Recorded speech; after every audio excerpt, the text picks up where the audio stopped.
I'm Sam Armani, SVP Business Development at Mimik. We're excited to be here at Embedded World together with our partner ARM, where we're showcasing physical AI in action. We all know AI models create intelligence and compute provides power.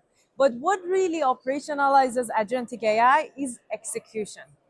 Execution means ability to run agents across a diverse range of compute continuum, starting from devices to gateways and servers, and enable them to make decisions locally, take action in real time through collaboration, either based on context or event outside or request, just like us humans do.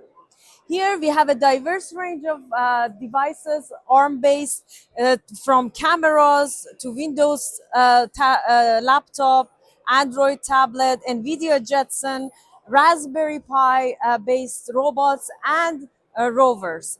They're all running mimOE, which creates that execution fabric amongst them to do different agentic AI workflows.